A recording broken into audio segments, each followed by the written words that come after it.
Bem, agora sim a gente está começando a nossa penúltima aula do módulo, tá? A gente tem essa aula hoje, a gente vai terminar as apresentações. Se possível, se houver tempo, eu já vou introduzir um assunto novo, mas caso contrário, sábado que vem, que vai ser o nosso último sábado, a gente vai falar sobre documentos profissionais. E aí vai fazer alguns aqui durante a aula, tá? E também, como é de praxe, no próximo sábado, que é o último, a gente vai ter a prova final do módulo, tá? Que eu vou cobrar tudo que a gente conversou e tudo que a gente estudou no módulo. Espero que tenha sido proveitoso, tá? E espero que o que vocês aprenderam, vocês realmente pratiquem e usem, né? Eu tive, durante a semana, eu coloquei uma atividade para a galera que já tinha feito a apresentação, já tinha feito todo o conteúdo, foi até muito bem eles. Na primeira solicitação que eu fiz de documento, a maioria saiu do padrão, né? Ou seja, colocou fonte, eu pedi um relatório, né? Então me mandaram um relatório com um monte de tamanho diferente de fonte, usando qualquer fonte que quisesse, colocou negrito onde não era para colocar, não colocou espaçamento direito. Então, assim, tudo que a gente usou lá e tudo que a gente está usando para a parte escrita, principalmente, ela vai ser usada também no ambiente profissional, da mesma forma, tá? O tamanho de fonte, como eu estruturo o texto, minha organização de ideias, tudo isso tem que se manter em todos os outros trabalhos que vocês fazem. Não se limita a esse que a gente está fazendo. Esse serve como prática, tá? Bem, vamos começar hoje, tá? A Ana pediu para apresentar primeiro, mas ela não ouviu ainda, porque ela vai precisar sair. Então, a gente vai começar com a apresentação de Alan. E se Herbert entrar na aula até lá, ele vai apresentar depois de Alan. Beleza? Alan, você está como co-host já? Se você quiser compartilhar a tela, pode ficar à vontade.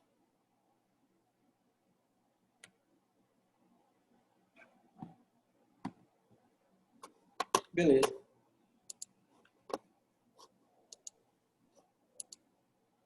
Aí você vai me avisando na hora de passar, tá?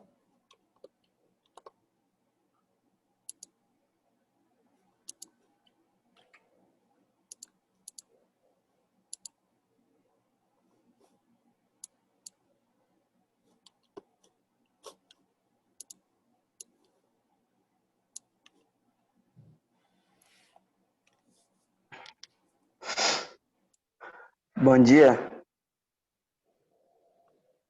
Bom dia, meu nome é Alan Freitas e hoje eu vim apresentar aqui um trabalho sobre tecnologia, benefícios e malefícios. Pode passar, professor.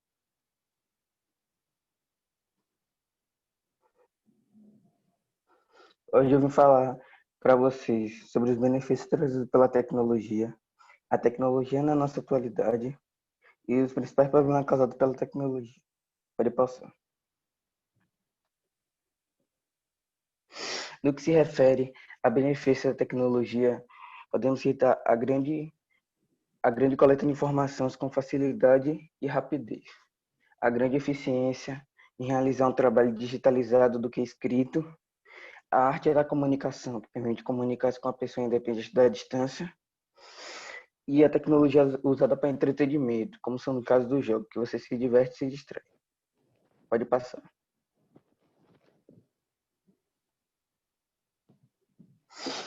A quantidade de adultos, a quantidade de adultos utilizando a tecnologia é bastante grande, mas a quantidade de crianças e adolescentes também é impressionante. Uma pesquisa feita pela TIC Kids Online Brasil mostra que cerca de 24,3 milhões de crianças e adolescentes com idade entre 9 e 17 anos são usuários de internet no Brasil, e corresponde a cerca de 86% do total de população dessa faixa etária no país. O coordenador Fábio Sena também disse que esse percentual é mais alto do que a média da população em geral conectada, que está em torno de 70%. Isso mostra que crianças e adolescentes são um público bastante conectado à rede.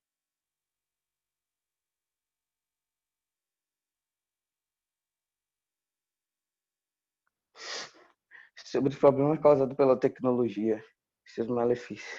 Podemos citar a perca auditiva, problemas globos oculares, dores musculares como dores no pescoço e dores na coluna, insônia, além de que uma criança que prioriza muito a tecnologia e não lê livro, não estimula sua capacidade cognitiva, por não estimular seu pensamento. Os principais, as principais doenças que não, pode voltar. Deixa na mesma. As principais doenças causadas pela tecnologia, entre elas estão a nomofobia, que é a ansiedade causada pelo distanciamento do celular ou a falta de bateria do mesmo, a depressão em redes sociais e etc. E o síndrome do toque fantasma, que você sentiu um toque ou sentiu o celular vibrar e não é nenhuma notificação, nenhuma ligação. Pode passar?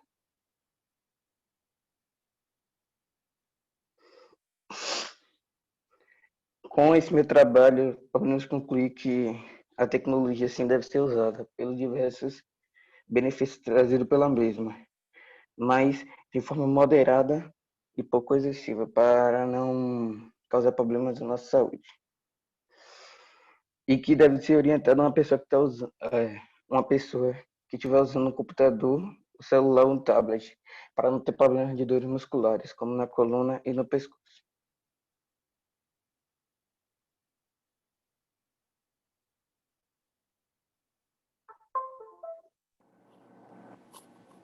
Beleza. Alan, eu acho que Alan conseguiu passar assim. Óbvio que ele fala um pouco rápido, mas eu acho que ele soube dividir certinho os blocos de para apresentar os blocos de conteúdo da apresentação escrita dele, tá? Ele dividiu direitinho, tá? Eu vou passar essa informação. A única coisa que eu deu para perceber, deu para perceber. A única coisa que eu acho que faltou para ficar 10/10 mesmo foi você terminar de ler e fazer o que você fez nesse último aí, tá? Você leu um conteúdo, aí depois você complementou com conteúdo extra que não está ali, quando você falou sobre as principais doenças. Porque nos anteriores não, você só leu e passou, só leu e passou. Ou seja, lê e tá parecendo que eu estou falando de one, two aqui, né? Um, dois. Mas você tem que ler e depois você tem que explicar um pouquinho, tá? Lê, explica um pouquinho. Tá? Tirando isso, tá 10, tá? É bom falar sobre isso porque a gente tá perto de setembro e todo mundo aqui sabe, com certeza, tirando o pessoal do FEPS, do NoFeps, nem sei se eu poderia estar fazendo essa piada aqui na aula, setembro é o setembro amarelo, tá? E aí, o Setembro Amarelo vai cuidar de doenças relacionadas à depressão, tá? A doenças psicológicas. E a geração de vocês está tendo muitos problemas com questões psicológicas. Ah, esse ano não tem não, Eric, é porque eu estou por fora. Eu estou por fora. Sabia, né? A geração de vocês está tendo muito, mas muito, sabe? Assim, a gente está na sala de aula, não necessariamente aqui, embora aqui a gente já tivesse casos, a gente tem muito meninos e meninas que se mutilam por questões psicológicas. Isso, grande parte se dá ao uso de celulares, tá? O universo virtual, ele é muito mentiroso e ele está bombardeando você de informação e de necessidades e de cobranças a todo momento. Então, coisa que é muito volátil, coisas que são sem importância ou que não tem grande relevância, está impactando demais a geração de vocês, né? Então, às vezes, um desconhecido que te ofendeu lá ou falou algo muito machista,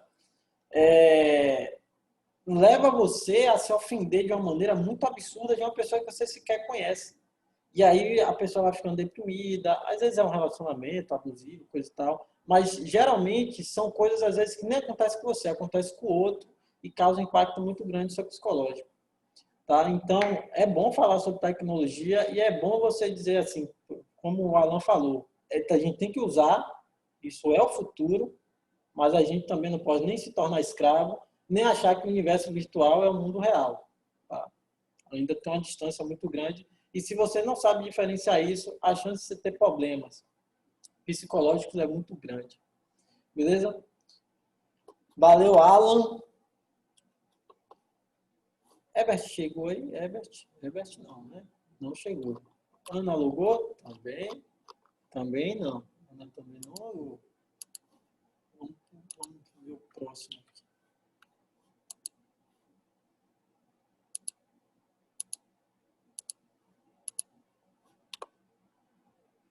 Bem, tem uma equipe aqui.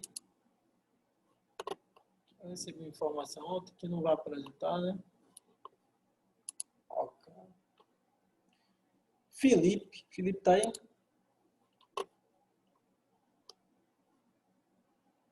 Felipe tá. Vai apresentar agora aí, Felipe?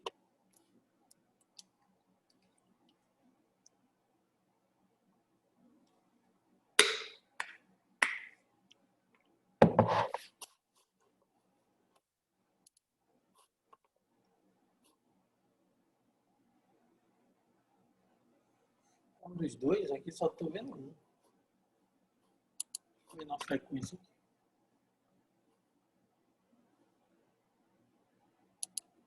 Felipe Almeida Silva Santos.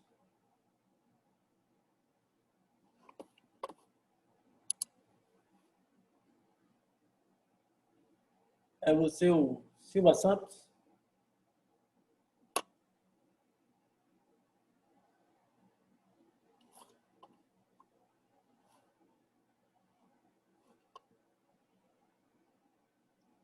Sim.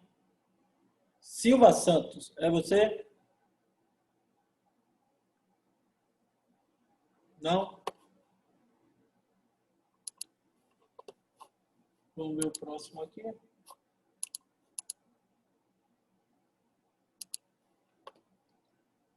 Geise. Geise também não tá, né?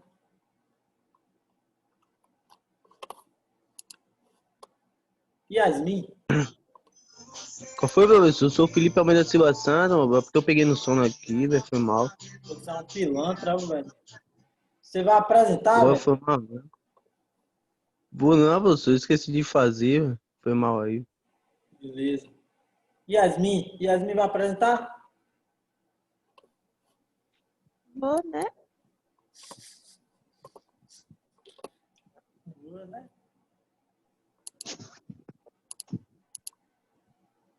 Você que vai compartilhar a tela ou eu? Eu compartilho.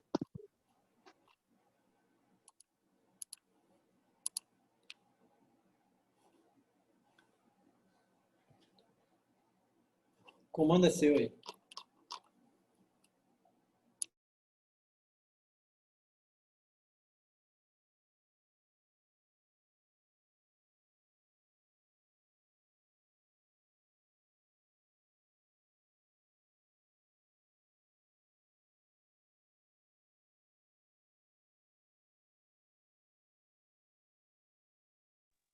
Tá dizendo que você desabilitou para compartilhar.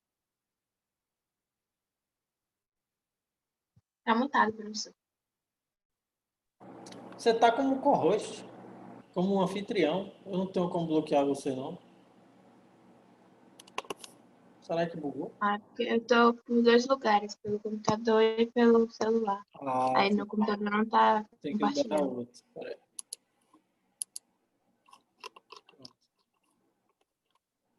Ah, agora foi.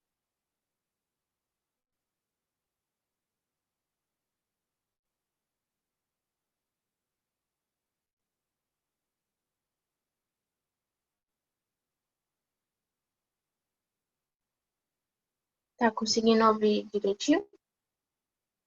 Tô sim. Ok.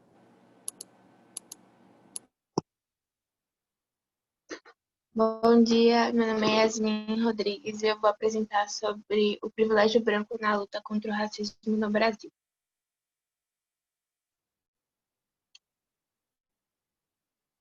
Minha justificativa com esse trabalho foi motivada pela necessidade de combater o racismo no Brasil, e para isso nós precisamos reconhecer o privilégio e aprender a usar. Até porque não é uma luta de negros contra o racismo, e sim uma luta de todos contra o racismo no Brasil. Além de mostrar que o racismo que acontece lá fora é o mesmo que acontece aqui, mas menos evidenciado por causa dessa valorização do exterior.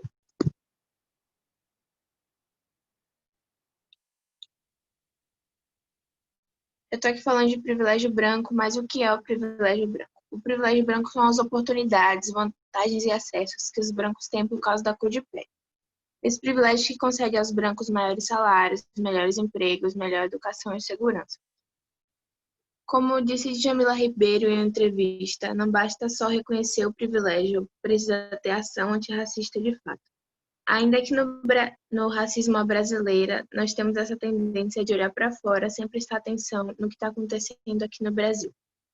Eu sou uma pessoa que respeita muito esse negócio de lugar de fala, então eu não vou estar aqui falando sobre racismo, vou estar falando sobre privilégio branco. E eu acho que negros têm que falar sobre racismo, mulheres têm que falar sobre machismo, feminismo e por assim ser.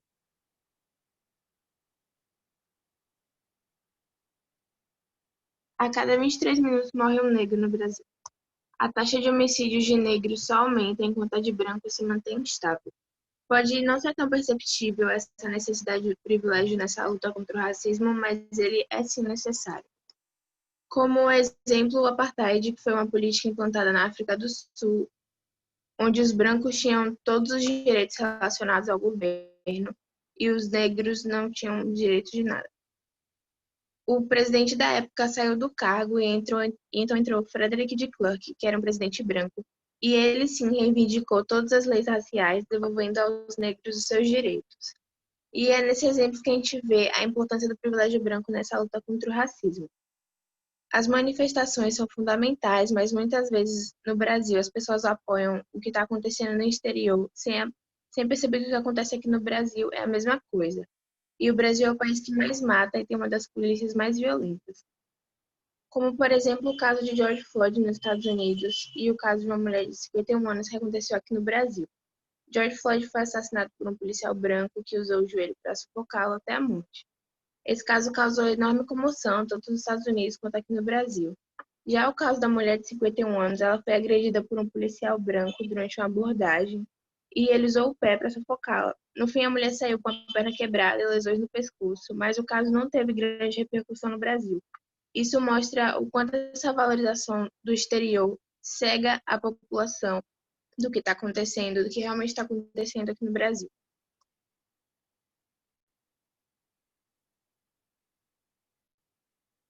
Esse era um vídeo que eu ia passar, mas acabou ficando um vídeo muito longo, então não vou ter tempo de passar agora. Então, é diante disso que a gente vê a importância da implementação de medidas mais rigorosas aos atos cometidos contra os negros. Convém aos pais e educadores implementarem na rotina dos jovens palestras antirracistas e sobre privilégio branco, até porque nenhuma criança nasce racista, elas são influenciadas pelo meio em que vivem. Se você vê algum ato racista, lembre que racismo é crime e denuncie.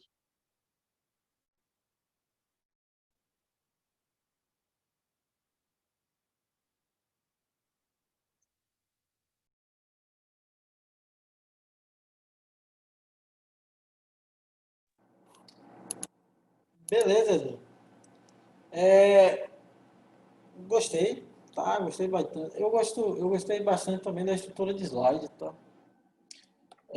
Acho que eu já tinha comentado com você quando você me mandou esse slide para dar uma olhada. Só que eu tenho algumas questões aí que você levantou que eu vou querer que você explique melhor. Primeiro, eu acho que a gente tem que ter cuidado quando a gente vai usar o termo lugar de fala, tá? Para a gente não cair numa falácia muito comum. Não é só quem vive aquilo que pode falar sobre aquilo, tá? Quem estuda aquilo também.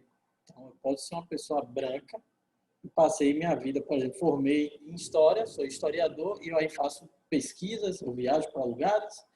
Então, às vezes, eu falo até mais sobre a estrutura política do racismo do que uma pessoa que é negra e é semi-analfabeta, por exemplo. Então, ela não tem mais lugar de fala do que eu, por exemplo, que sou um historiador estudado.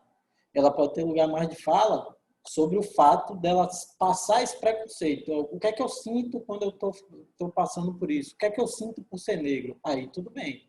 Mas falar sobre racismo, que é uma estrutura política, quem tem mais lugar de fala é sempre quem mais estuda. Tá? E quando você me afirma que eu não vou falar sobre racismo porque os negros devem falar, e aí você diz que a gente, eu digo assim, a sociedade branca, ela precisa também falar sobre isso, porque ela precisa usar o privilégio que ela tem, aí a gente entra numa certa contradição, não? Se eu preciso falar, se eu preciso dar voz, se eu preciso dizer que eu apoio, tá? Eu estou falando sobre racismo, né? E você mesmo está dizendo que a gente tem que fazer isso, né? Que é o correto, né? Todo lugar onde o racismo ele foi perdendo força por conta de pessoas que estavam em cargos de poderes, como você citou, como na África do Sul, e eles se posicionaram a favor do movimento negro. Assim foi nos Estados Unidos com Martin Luther King, por exemplo. Martin Luther King é referência entre os negros, mas ele só conseguiu o que ele conseguiu porque existiam políticos brancos que abraçaram a ideia. Tá?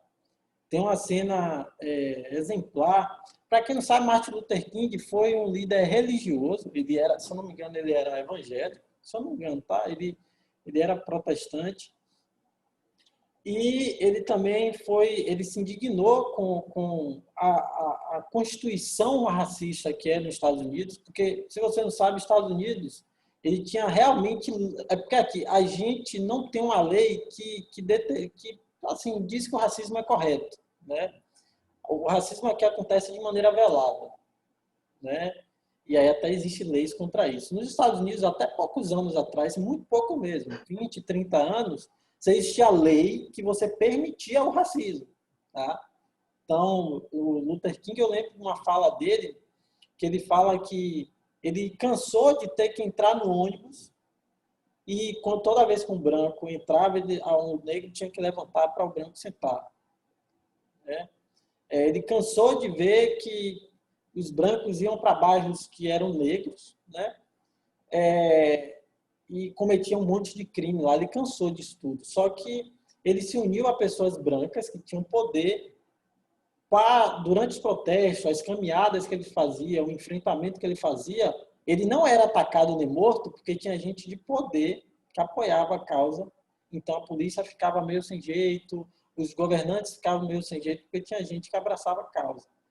Então, assim, eu compreendo o lugar de fala, tá?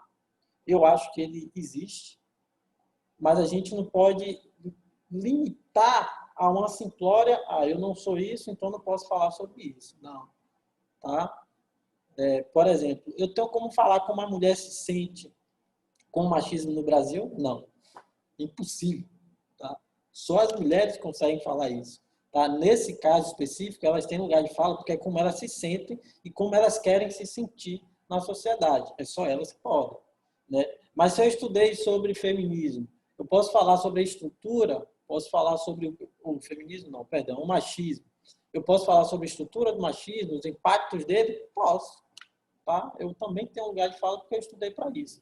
O que não pode é o que a gente vê na internet, um monte de gente que nunca leu um livro na vida, segue qualquer youtuber idiota e acha que porque o YouTube falou aquilo ali sem qualquer tipo de evidência, ele pode sair repetindo e dizendo que é mimimi, dizendo que a pessoa se ofende com tudo. A galera que diz que as outras pessoas se ofendem com tudo é quem mais se ofende com as coisas. Tá? E eu nem estou falando dos bolsominions agora. Bem, mas o assunto é bom, o assunto é relevante e o assunto é para ser discutido todo dia. Porque caso de racismo, onde a maioria é negra e parda, assim, é quase um absurdo, né? Seria cômico se não fosse trágico. Bem, na minha ordem, tem Fernanda. Fernanda tá aí? Tá. Você vai apresentar, Fernanda?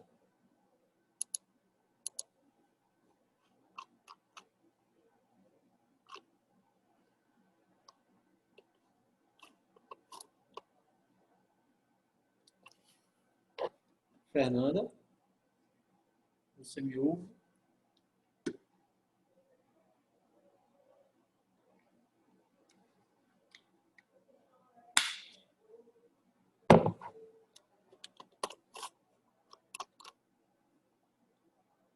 Acho que Fernanda dormiu também. Né?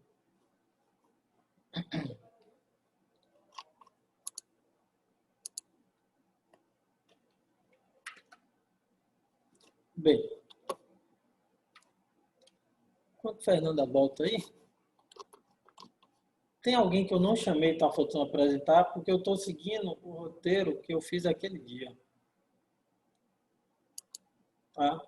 Então, às vezes, no dia que eu fiz vai ter assunto. Estou com o slide aberto aqui, só estou vendo aí. Só estou vendo se a galera vai apresentar aí. Vou tentar apresentar, professor. Eu tô mal hoje. Não dá para ver, Guilherme. Você quer compartilhar a tela ou eu compartilho? Deixa eu tentar compartilhar.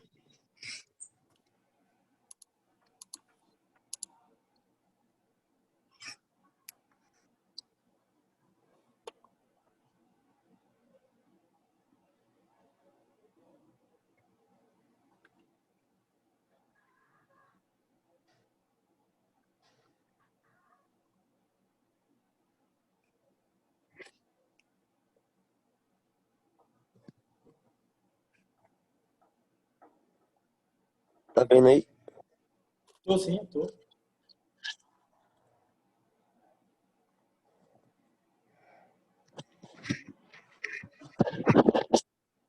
Agora você vai ter que deitar o celular, velho. Peraí.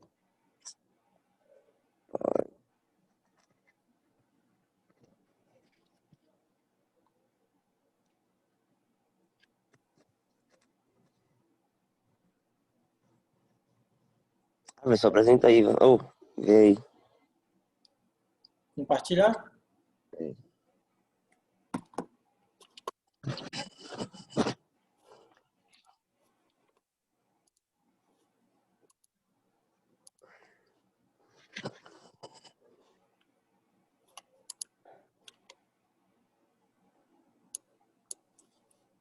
Lembrei, teve outra pessoa que não apresentou da outra vez. Inara, não foi? Acho que Inara não apresentou. Vai lá, Guilherme. Bom, né? Bom dia. Meu nome é Guilherme Rodrigues, o apresentador de Assunto de Racismo no Brasil, para vocês hoje. Como posso dizer? Eu vou ser bem objetivo, até porque esse assunto trabalha muito com dados. Não vou ficar tocando muito tópico por tópico, vou falando ao longo do tempo. E vocês vão percebendo qual tópico eu vou falando. Até porque eu não gosto de texto. Não vou expor minha opinião sobre o assunto. Vou começar. Atualmente no Brasil, a mídia e as pessoas dão tanta importância para esse assunto, porque priorizam a segurança ou a saúde. Não é que ambas não tenham nenhuma relevância, é que algo tão estúpido que acontece com gestos ou palavras pode afetar uma pessoa de uma forma maligna. São tantas situações e lugares em que o racismo está instaurado, como espaços, como escolas, instituições, situações como na folha salarial, como, por exemplo, segundo o PNAD,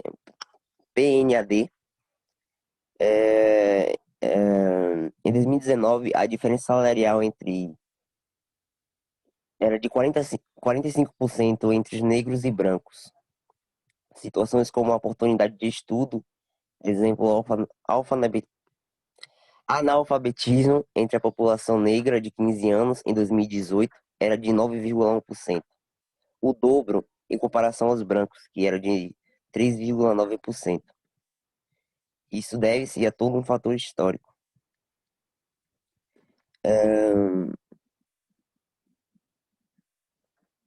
Pode passar, professor.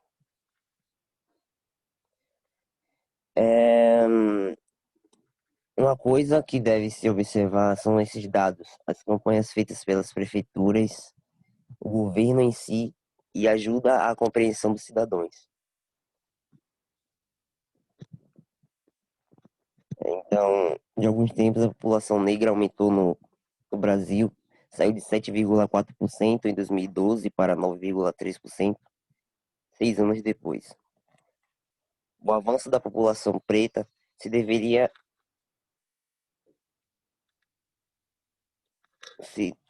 deriva ao aumento da autodeclaração, uma questão que pouco teve influenciado, que muito influenciou por esse dado é a presença de políticas afirmativas para a redução das desigualdades raciais. Então, são as campanhas que as prefeituras fazem para o combate ao racismo. Pode passar, professor.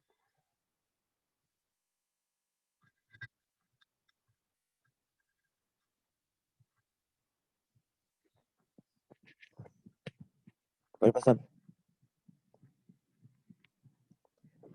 E aqui falamos sobre as 3 formas de racismo que existem. Eu vou dizer o conceito rápido e um exemplo. Racismo institucional atua no nosso cotidiano e institutos e organizações, né? Um exemplo que eu vou dar é do analfabetismo. Esse tipo de racismo provoca uma desigualdade na distribuição de serviços, levando em conta o ponto de vista racial. Então, instituições, essas coisas. Racismo estrutural trata-se de um conjunto de práticas, hábitos, situações e falas. Como exemplo, expressões racistas, piadas que associam negros, indígenas. Esse tipo de racismo é muito perigoso, por ser difícil de detectar, mas que mostra que temos que mudar nossos costumes. E o preconceito da discriminação racial, que é toda forma direta de racismo. Isso eu nem preciso comentar porque você já sabe como é. O indivíduo se manifesta para você de forma direta. Ele te agride de maneira física ou verbal, na sua cara, né? Por causa da sua raça ou cor. Pode passar. E eu fui bem objetivo na minha conclusão. Então, coisas que eu acho que deveriam acontecer para a gente melhorar sobre isso é refletirmos e buscarmos aprender mais sobre o assunto, mudarmos nossos hábitos e culturas, fazer com que a futura geração aprenda, nossos filhos, né? Isso. A mídia tem que dar muita mais importância, como Yasmin falou na apresentação dela, né? A valorização externa. Passar, professor.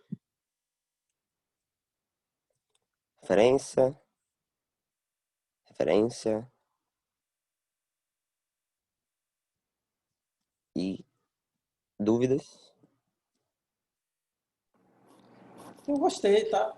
Eu acho que o trabalho de Guilherme e Yasmin, eles se complementam, né? Você vê que os dois falaram de coisas muito próximas, né? Que é o privilégio branco e a importância dele para se combater o racismo. E Guilherme fala diretamente sobre racismo. E são trabalhos que se complementam. Eu só acho que se apresentasse invertido, primeiro o Guilherme falasse, depois a mim falasse, ia ficar um seminário, uma palestra muito boa, tá? Ia ficar top mesmo. Foi muito bem. Guilherme toca numa coisa que alguns líderes já comentaram, tá? Alguns líderes do movimento, assim, não estou falando que um movimento, uma estrutura organizada de fato, mas referências de pensadores negros atuais, tá? Um deles é Emicida, né? Você gostando ou não da música do cara, né? Eu estou falando do pensador Emicida, tá? Emicida como intelectual, como pensador, como uma referência do intelecto do movimento negro hoje, né? A gente tem várias referências, Yasmin falou algumas. Emicida ele já toca nesse ponto há muito tempo, tá? Eu sei que muita gente não vai considerar, mas tem algumas pessoas, como algumas bandas, como Facção Central, Sistema Negro, eles já tocavam nesse ponto, mas de uma maneira menos dialética, né? De uma maneira menos acadêmica, né? Emicida já é um cara um pouco mais estudado e ele toca nessa aceitação negra. O Guilherme fala que não necessariamente, né? Pelo menos foi isso que eu entendi, tá? Se eu estiver errado, não, só me falar. Não necessariamente a população negra de fato aumentou em quantidade. O que aumenta são pessoas que passam a se considerar negras. Tá Né? certo. Então, isso é importante, né? A aceitação. Eu lembro que há alguns anos atrás, quando eu ainda estava ali no ensino fundamental, toda menina que nascia de cabelo crespo alisava o cabelo já quando criança. Tá?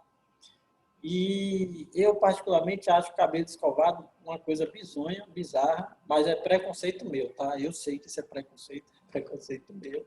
Tá? Não estou dizendo que de fato é. Eu assumo que eu sou uma pessoa um pouco preconceituosa com isso. E hoje em dia não, você vê que as meninas colocam cacheadão mesmo e dane-se.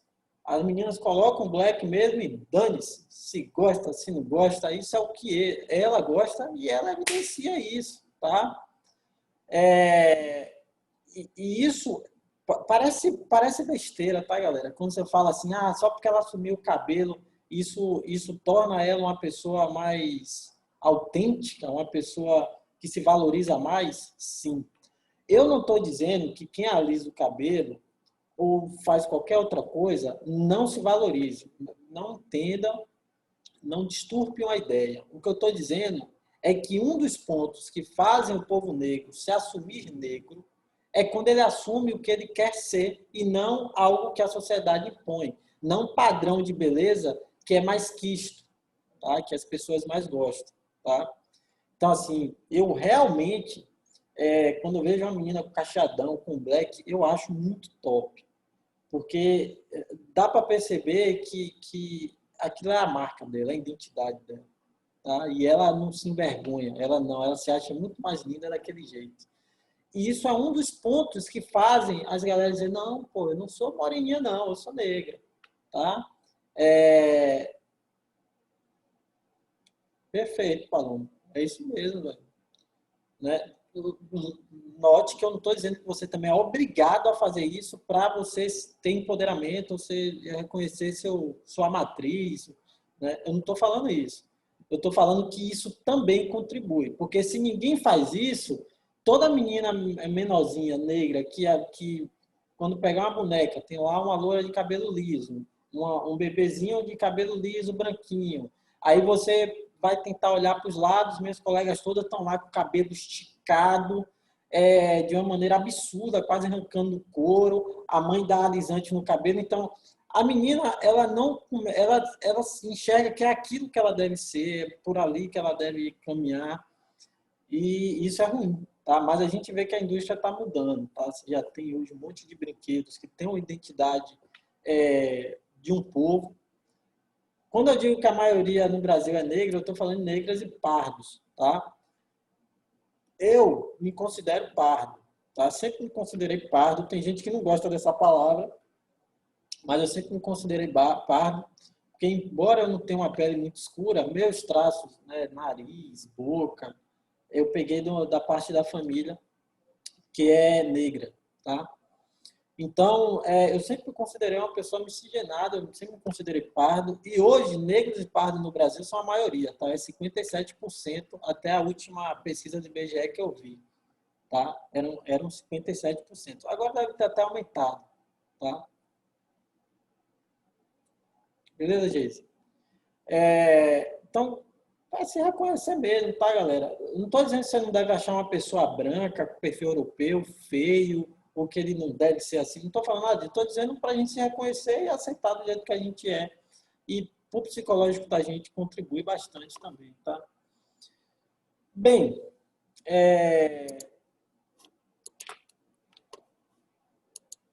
deixa eu só anotar, deixar a nota aqui de Guilherme, senão eu esqueço, depois vai dar ruim. Geise, você vai apresentar para a gente?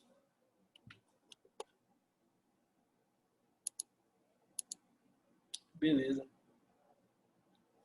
Será que Fernanda acordou? Fernanda, se você acordou, você vai apresentar para a gente também? Porque você apresenta depois de Geise.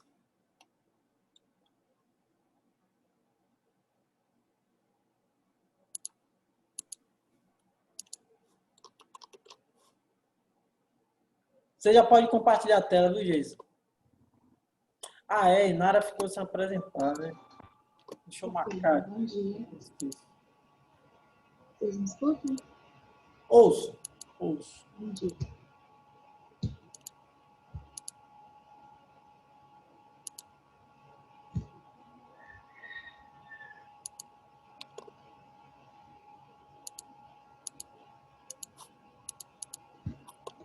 Você manda aí, tá, Geise? Você vai compartilhar a tela? Pode compartilhar. Isso.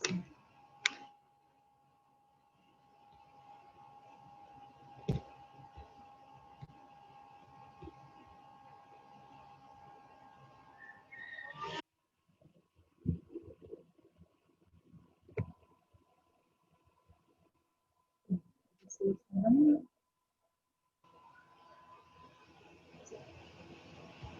Bom dia. Eu tenho escolhido representatividade política. Ô, Geise, ficou um pouco baixa a ligação. A chamada.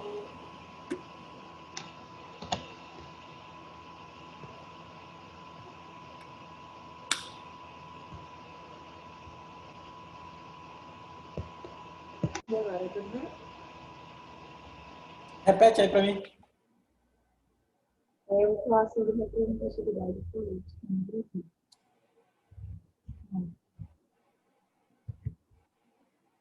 Vamos lá. A pesquisa, ela possui com o intuito de discutir os efeitos que a representatividade política causa na sociedade atual, tendo em vista que esse efeito não tem sido tão positivo assim nos dias atuais, já que a reflexão de várias outras causas tem levado a uma crise de representatividade e não algo, digamos, plausível claramente. Os objetivos discutidos Ô, Geise, a galera tá dizendo que não tá dando para te escutar direito. Você tá usando um microfone externo? Tá usando o quê?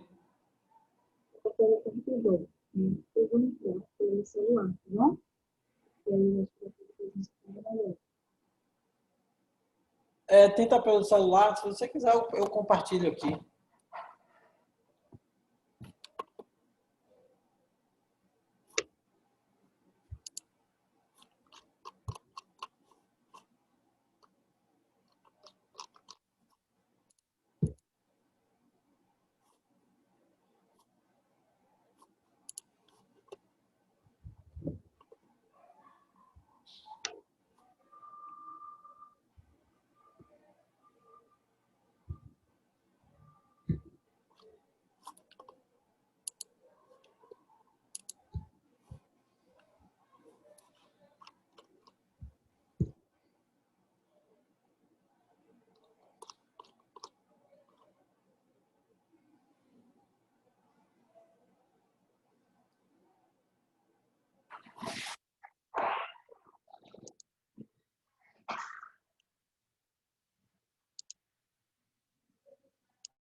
Oi, agora sim?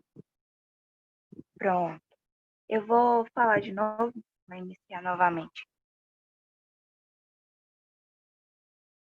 Assim, a pesquisa partiu de um ponto com o intuito de discutir os efeitos que essa representatividade política causa na sociedade atual, tendo em vista que esse efeito não tem sido tão positivo nos dias atuais, já que a corrupção e várias outras causas têm levado a uma crise de representatividade e não a algo plausível para muitos.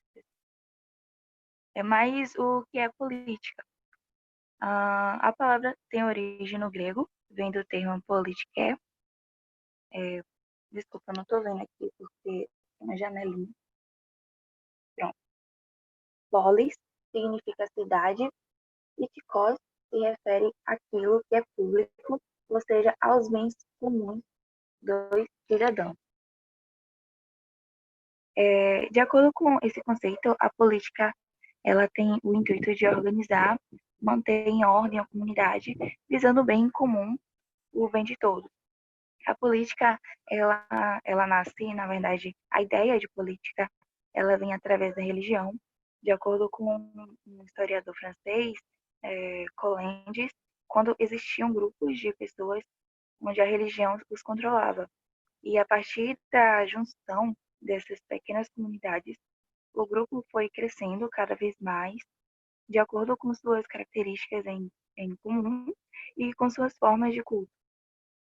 E com isso, com a junção desses povos, foram surgindo os templos religiosos e dessa forma construindo as cidades.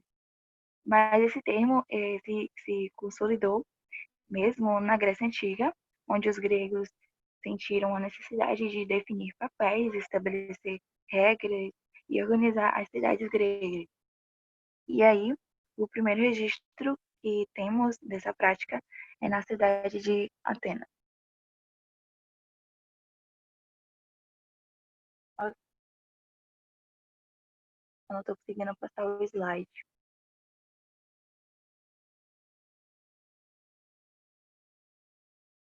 Aí, agora foi. A política e a justiça estão atrelados e de mãos dadas e em suas atitudes e decisões, e causam a descrença do cidadão comum em confiar nos dois argumentos principais da nação. Analisando o quadro político da história do Brasil, ao longo de todo esse período, tivemos como sistemas a monarquia, o republicanismo, e dentro desses sistemas tivemos algumas práticas que acabavam excluindo parte dos cidadãos, ou seja, a sua não participação no processo eleitoral, de acordo de escolhas de seus governantes. Nisso podemos citar o coronelismo, no qual a eleição era baseada nas posses de terras e os votos eram comprados, o famoso voto de cabresto, né? Que inclusive ainda é comum em algumas áreas aí do país. E partindo da afirmação de Sócrates de Lima, podemos notar o que aconteceu e acontece no Brasil. Esses dois poderes citados na frase, o executivo e o judiciário, estão ligados. E por estarem ligados, acabam, de alguma forma, sofrendo interferência ali na sua execução.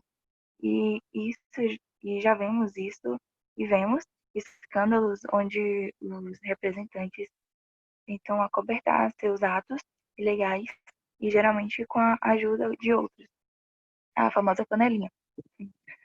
E isso leva ao seguinte questionamento: a justiça é realmente para todos, já que os próprios representantes não praticam e não dão exemplos da legalidade? Temos, segundo Fernando Sabino, democracia é oportunizar a todos o mesmo ponto de partida. Quanto ao ponto de chegada, depende de cada um.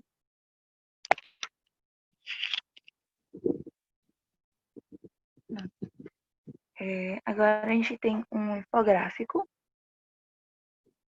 que diz que pouco democrática, somente 32% dos brasileiros preferem a democracia a qualquer outra forma de governo. Latino Barômetro, 55% dos brasileiros não se importariam de viver em um governo não democrático se este resolvesse os problemas econômicos do país. Aí temos logo abaixo, baixa participação política. Menos da metade dos brasileiros, 42%, acompanha com alguma regularidade os acontecimentos relacionados ao governo e à política nacional. Cerca de 11% dos eleitores brasileiros estão filiados a algum partido político. E aqui, equilíbrio direita-esquerda e predomínio no centro. Quase a mesma porcentagem de brasileiros se declaram de direita, 24% da população, e de esquerda, 23%. A maior porcentagem fica com o centro, que abrange 38% da população latino-barômetro. Laicidade e liberdade religiosa. 63% dos brasileiros concordam que o governo não deve promover valores religiosos. 55% dos brasileiros concordam que líderes religiosos devem ter alguma ou grande influência na política do país. Descrença nos partidos e na política. Somente 13% da população se sente representada pelo Congresso Nacional. Somente 9% dos brasileiros acreditam que os governantes atuam em benefício de todo o povo. Agora eu vou passar.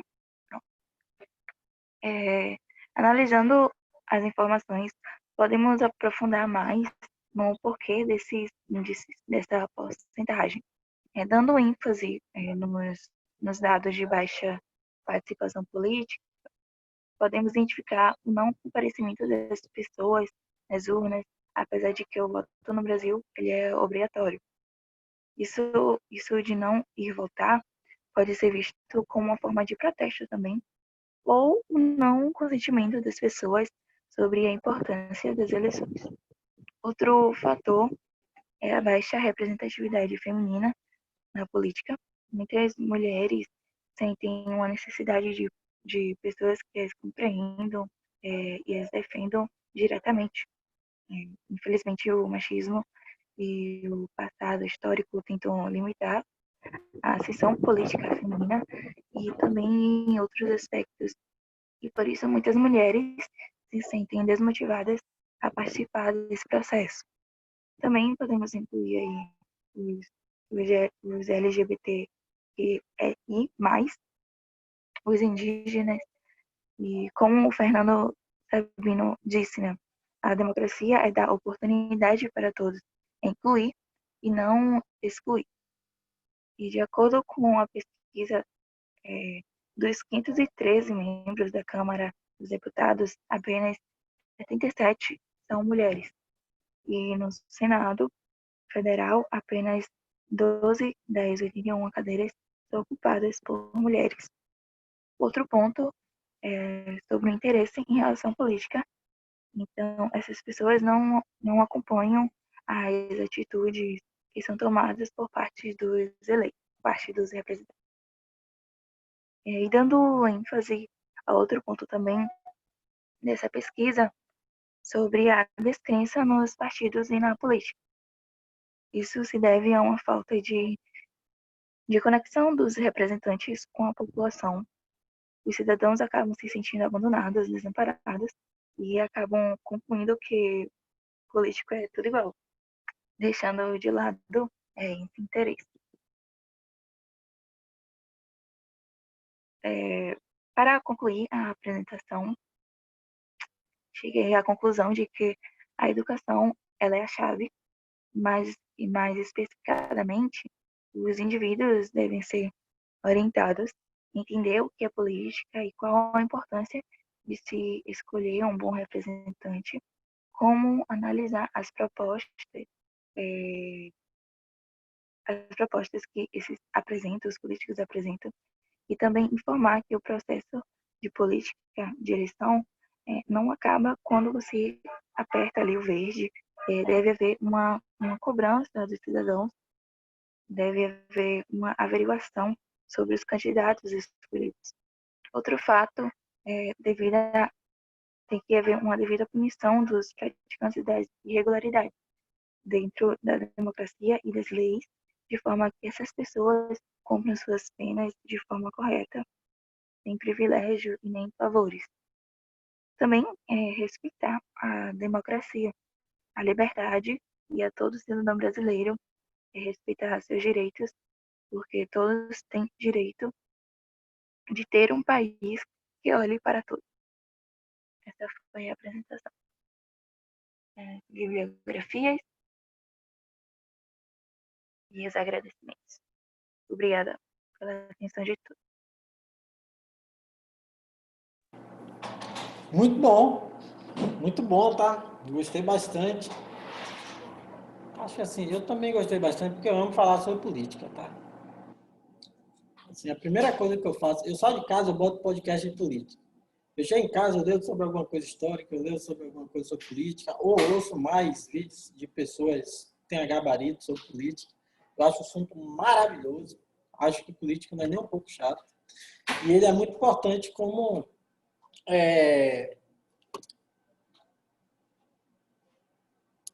a colega acabou de falar, tá? Porque assim, ó, galera, quando o Geise, toda vez que eu ficar comentando demais depois do seu trabalho, é porque eu gostei, tá? Não é porque eu não gostei, não. Não por dentro do inverso. É porque se você trouxe alguma coisa que gera debate, para mim foi maravilhoso, tá? E aí eu vou perturbar a Geise um pouco, tá, Geise? Agora, assim, algumas coisas eu vou perguntar da Geise, mas se alguém quiser responder, fica à vontade, tá? O debate sempre é válido.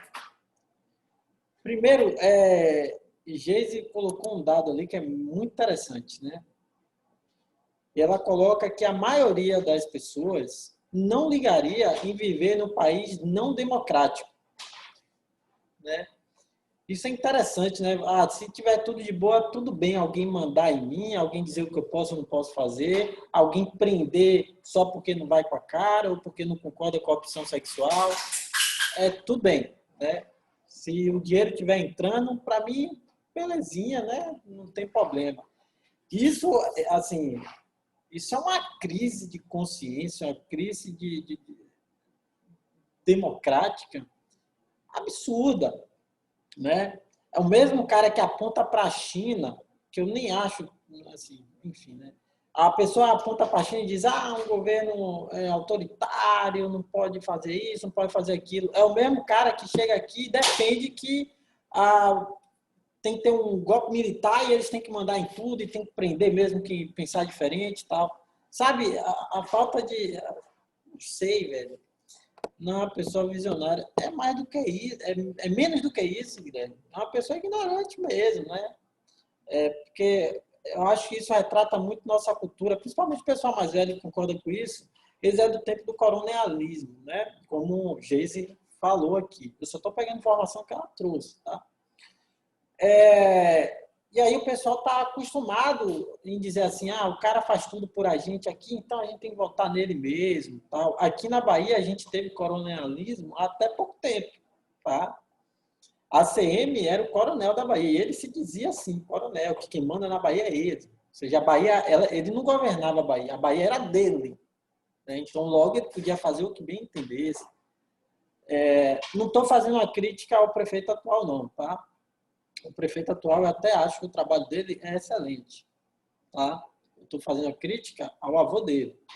Tá? Que realmente tem, se você procurar vídeos, o avô dele falava desse jeito, que a Bahia era ele. Quem mandava na Bahia era ele, que a Bahia era dele. E o pessoal mais velho, como eles têm aquele saudosismo, tipo, antigamente não tinha violência, antigamente não tinha droga, antigamente não tinha isso. Eles aí pensam, bem, antigamente era melhor, porque o cara que governava fazia o que queria e era do jeito dele, então não tinha esse tipo de coisa. Né? E aí a gente vive essa crise política. Tem uma frase, eu não lembro o nome do autor, me perdoe minha ignorância, que eu devo saber, é obrigação minha, mas que ele fala o seguinte, ele fala que o preço da liberdade é a eterna vigilância. Né? Ele está dizendo, se eu não me engano, foi Abraham Lincoln. Não sei, mas foi um americano, tá? E quando ele fala isso, ele está dizendo a gente que a gente só é livre enquanto a gente prestar atenção nos passos do que os políticos estão fazendo, tá? Porque se a gente não prestar atenção, não ver qual projeto que está sendo aprovado, o que é que o pessoal está fazendo, o caminho que o Brasil está tomando, daqui a pouco a gente vai virar um país totalmente autoritário que vai sair perseguindo as pessoas só por uma opinião diferente. E eu não estou falando isso de um lado político, não. Estou falando de qualquer um, tá? Lembre que independente de em qual lado você se identifica, existe o extremo dos dois lados e até de outros lados mais que existem. Só que agora vem a pergunta para a Geise ou para qualquer menina que queira responder, tá? Vocês acham que as mulheres no Brasil são muito machistas? Estou perguntando a opinião de vocês. Sim. Sim, algumas acabam sofrendo essa influência, né? Porque o passado histórico ele tem um peso. Então, sim, algumas mulheres, elas têm esse pensamento. Você acha que algumas ou você acha que a maioria? Sim, a maioria. Eu acho que quando vocês assumem isso, né? Fernanda falou aqui, Paloma falou também. Quando vocês assumem isso, vocês entendem por que tem minoria de mulheres na política, né? Porque, embora tenha uma crescente de mulheres em evidência na política, se filiando e colocando a cara e botando o peito na frente, né, tancando tanto machismo, no final as mulheres acabam votando em um cara. Tá? Então, assim, de quem é a responsabilidade? No Brasil, tá? E no mundo, tá? Se a gente for pegar de maneira geral, eu não lembro agora da pesquisa, a maioria, no Brasil pelo menos, a maioria são mulheres, tá? A maioria das pessoas no Brasil são mulheres. Se a maioria das pessoas no Brasil são mulheres, porque só 1/4 do Senado é de mulher.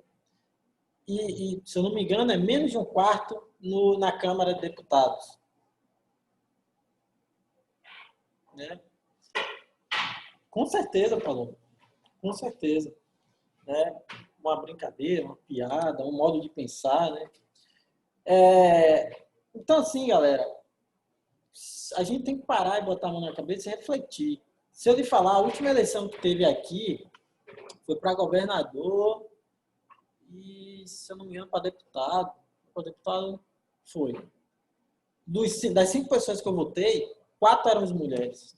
Agora, pergunte a uma pessoa que é mulher, das 5 pessoas que ela votou, quantos eram mulheres? Eu votei em 4. Para governador, eu votei numa desembargadora daqui, esqueci o nome dela agora.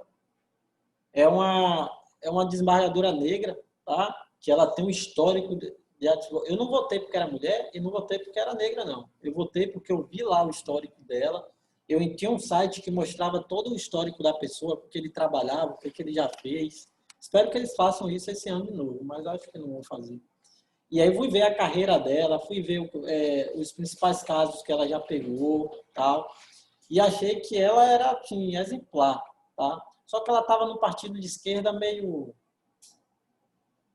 underground, né? Que a legenda não dá muito voto para ela, mas eu votei. Isso eu votei. Votei numa contadora do Partido Novo para deputada federal. Fui federal.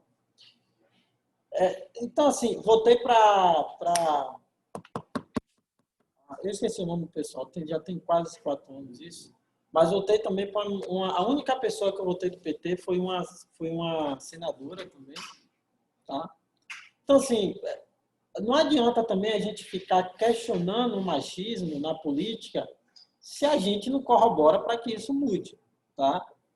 Então, vocês precisam votar em mulheres. Votar em qualquer uma só porque é mulher? Não, porque aí estraga. Viu que Dilma era uma porta, era uma tragédia. Tá? Mas tem gente qualificada para votar. Mas vocês têm que correr atrás de pesquisar, né? Fica votando na primeira sorriso que aparece na tela, aí dá no que dá. Continua a representatividade é praticamente zero das mulheres. Não. Quando é que uma pauta relevante para as mulheres vai ser votada? Nunca. Enquanto for esse pessoal aí, nunca. tá? E vocês são responsáveis por isso também, inclusive por influenciar quem está ao redor de vocês, tá? Já que vocês têm essa consciência. Bem, Geise falou de outra coisa que é polêmica, tá? Educação política. Teve um tempo que ainda se discutia muito, né? Escola sem partido. Não sei se vocês lembram isso. E assim, a galera convencia que professor era comunista e que ficava convencendo o pessoal por ser de esquerda. E aí todo mundo engolia isso. Tá? A cada entrevista de Dilma a gente ficava mais confuso. Não, eu ficava mais triste, Guilherme. Que ela não sabia o que falar. Ela não entendia. Ela é o Bolsonaro na ignorância. Ela é o Bolsonaro na versão feminina. Tá? Não tem um vocabulário chulo, não entendia de praticamente nada, para não dizer nada, e queimava ainda, a cada dia que passa, queimava mais quem é progressista, quem tem um pensamento mais para a esquerda. Aquilo ali foi um tiro no pé. Tá? Então, triste, lamentável. Então, eu acho importantíssimo falar sobre política na escola, só que o pessoal hoje em dia acha que falar de política é falar de partido. Aí fica, escola sem partido, escola não tem partido. As pessoas podem ter, e as pessoas têm direito de ter, tá? Mas a escola não tem. E as pessoas podem ensinar política sem encaminhar ninguém para um lado ou para outro, para uma ideia ou para outra. Apresentem, né? E a tendência é isso não ocorrer, porque a tendência é não ter mais filosofia, não ter mais sociologia na escola, e são matérias que até vocês mesmos dizem que não gostam muito. E aí a gente chega na sociedade que a gente tem.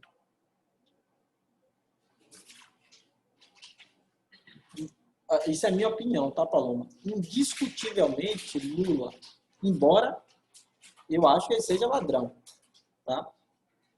E se roubou, tem que ir preso. Tá? Não é porque o cara fez algo bom. Imagina o seguinte. Pense que você... Eu sei que quem for lulista aí vai se ofender comigo, mas é só meu pensamento. Eu posso estar errado, tá? Imagine que você casou com um cara e o cara sempre foi ótimo para você. Ótimo. O cara, sei lá, vocês trabalharam junto, construíram uma casa junto. Aí chega um dia, ele vai lhe dar um tiro na perna. Sei lá, por ciúme ou por qualquer coisa. Esse cara continua sendo uma pessoa ótima? Não. Ele deve pagar pelo que ele fez com você? Deve. Então, assim, esse pessoal que fica defendendo Lula, porque ele fez um bom governo, ele realmente contribuiu com a ascensão de uma camada social que estava praticamente na miséria, né? Eu não entendo, porque eu acho que só tem a ver com política mesmo. Tá?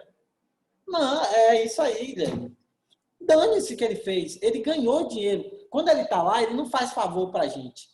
Ele ganha dinheiro, ele ganha poder, ele ganha representatividade.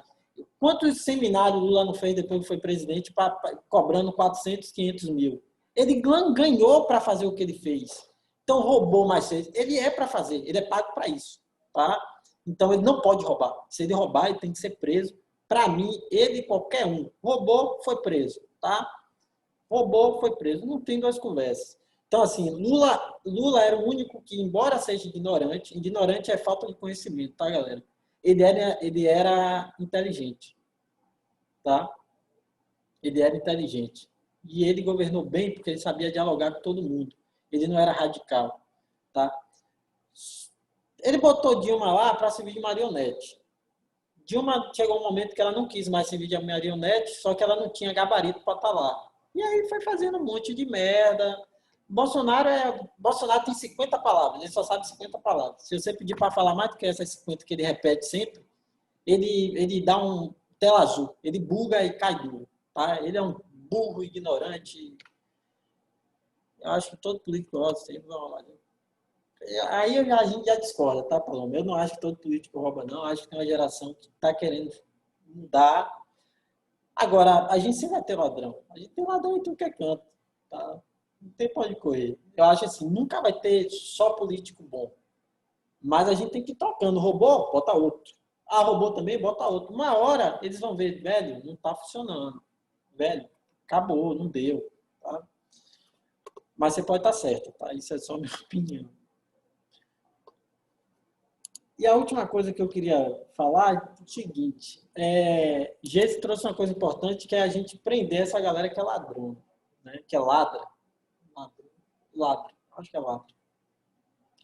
E aí o seguinte. Como é que a gente vai conseguir prender? Se a nossa população ele fica idolatrando os caras. Porque assim, ó, para você prender um político, ele tem que estar em baixa, além de cometer um crime. Infelizmente é assim que funciona. Se ele comete um crime, mas tem uma galera que defende ele, que apoia, ele não vai ser preso nunca. Ó, Guilherme, eu só peguei o final de João Henrique, Lula, Dilma e agora Bolsonaro. Tá? Temer ficou tão pouco tempo que dá para avaliar muito pouco. Tá? Ele ficou 1 ano e meio, eu acho, ou menos que isso. Não dá para avaliar muito, não. Agora, a pior época é a atual. O pior governo, aí a gente pode discutir aí, que Dilma, eu acho que ainda fez, porque o Bolsonaro começou agora, né? Acho que não tem nem 2 anos, não dá para avaliar muito bem. Mas a época, o momento pior é o nosso atual. A gente não tem educação, porque a gente está sem ministro de educação. Já passou, em menos de 2 mandatos, já passou uns 4 ou 5, e nenhum tinha. Sempre alguém é mentiroso, sempre é algum maluco. Educação que é a chave, a gente não tem. Economia tem um cara maluco que só sabe repetir a mesma coisa, e como as pessoas não concordam com ele, ele fica gritando para ver que o que ele fala dá certo. E na verdade não deu, até agora não deu, pelo menos até o momento. Saúde, a gente está sem ministro da Saúde há mais de 3 meses. A gente está passando por uma pandemia e a gente não tem ministro da Saúde. Você está entendendo aqui o caminho? Yasmin. Mas sabe o que é isso? É nossa ideia de idolatria. O brasileiro tem 2 coisas que é muito engraçado. Primeiro, a gente torce para qualquer coisa como fosse time de futebol. Então, se você é de esquerda, a esquerda pode estar fazendo um monte de merda, você continua apoiando, porque você é de esquerda, você vestiu a camisa, você tem que levantar sua bandeira. Se você é de direita, a direita está fazendo um monte de merda e você continua apoiando e dando desculpa para justificar aquelas merdas, porque é seu time, você está torcendo. E pior ainda é quando você idolatra alguém, porque o cara pode ser o maior miserável. Sabe relacionamento abusivo? A pessoa ali maltrata, a pessoa ali despreza, a pessoa te coloca para baixo, a pessoa faz tudo de ruim com você e você continua amando? O público aqui do Brasil, porque eles acham que tem um salvador. Sempre é um salvador que vai chegar, vai fazer tudo diferente. E aí, quando o público escolhe, aí já era.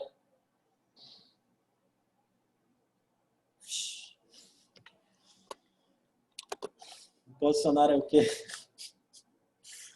Bolsonaro, meu Deus. Eu vou até parar para depois não tomar um processo que eu tô.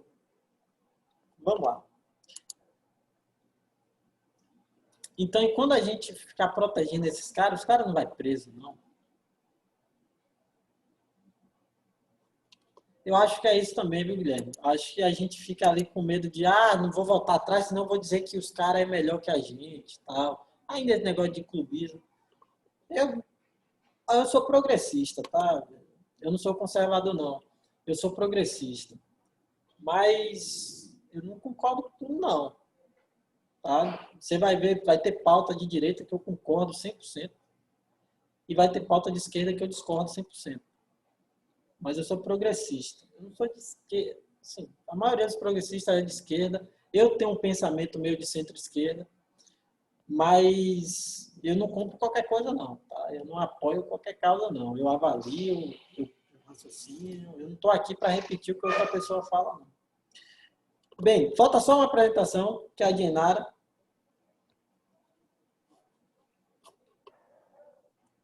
Enara, você quer compartilhar ou eu compartilho? Você compartilha. Deixa eu ver se eu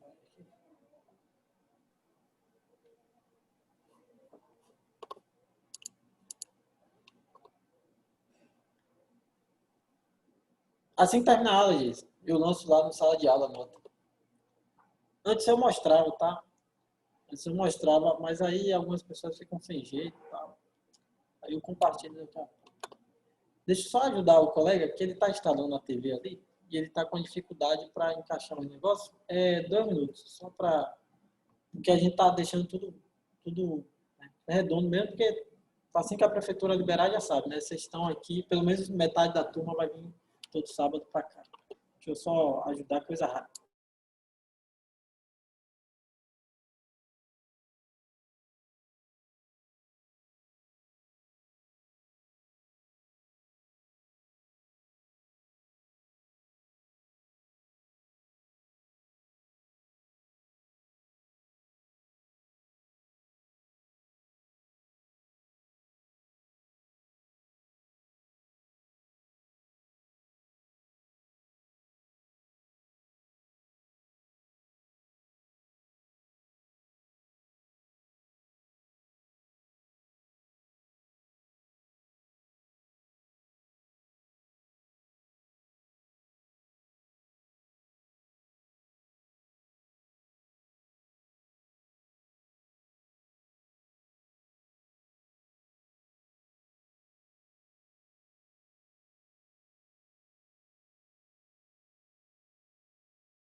Estou de volta.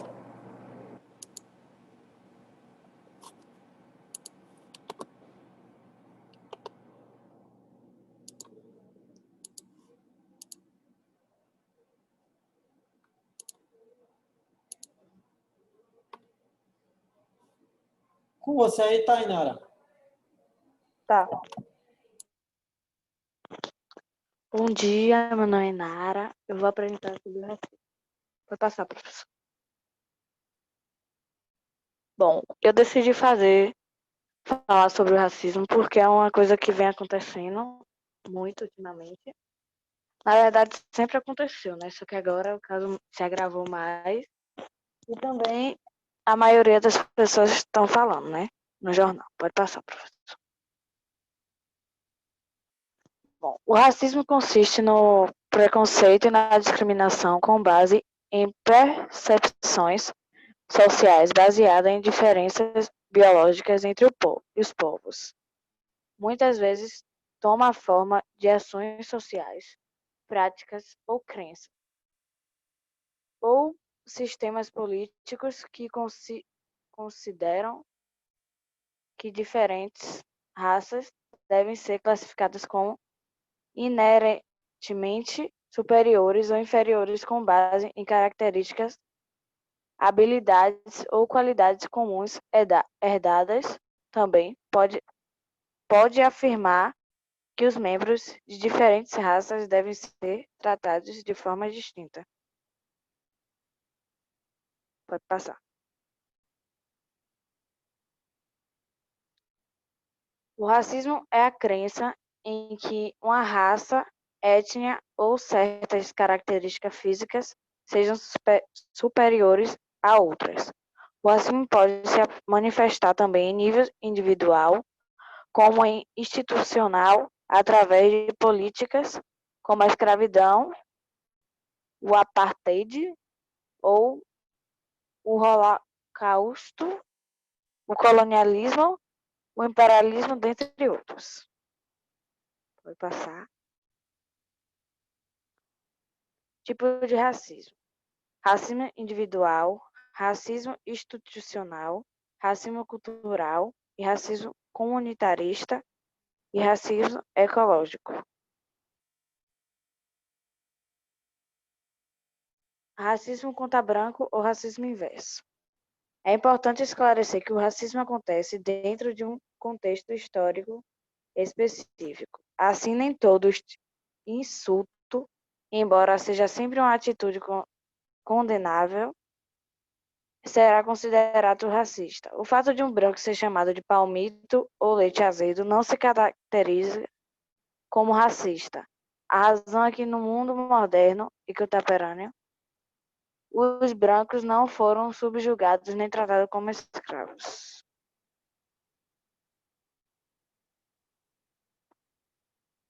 Vou falar um exemplo.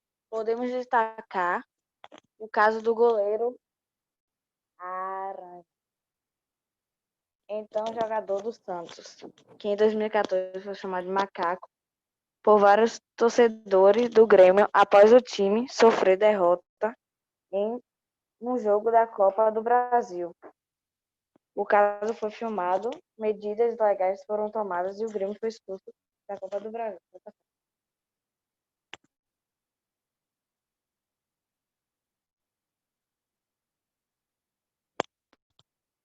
O preconceito racial ainda prevalece nos dias atuais. Assim como vários tipos de preconceito, devemos ter consciência de que ter preconceito é algo sem fundamento. Não podemos julgar as pessoas sem conhecê-las. A verdade é que somos todos iguais, independente de cor ou classe social. E assim deveríamos ser tratados. Devemos ser contra o preconceito racial, de modo que as pessoas percebam a importância do respeito ao próximo. O debate sobre o preconceito racial é de grande importância para a formação de uma sociedade consciente e igualitária.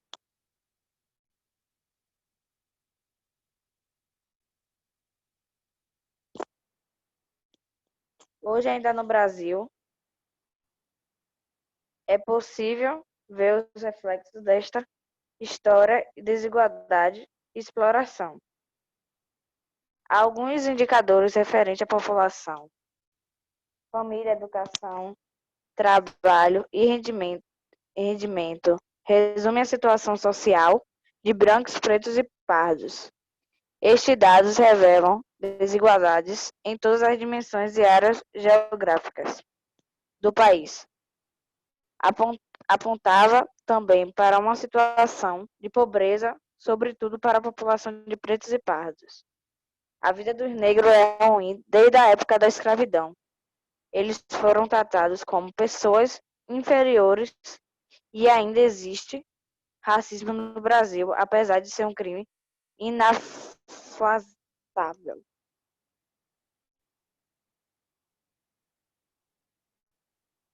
Aí tá a bibliografia e agradecimento. Obrigado por assistir minha apresentação.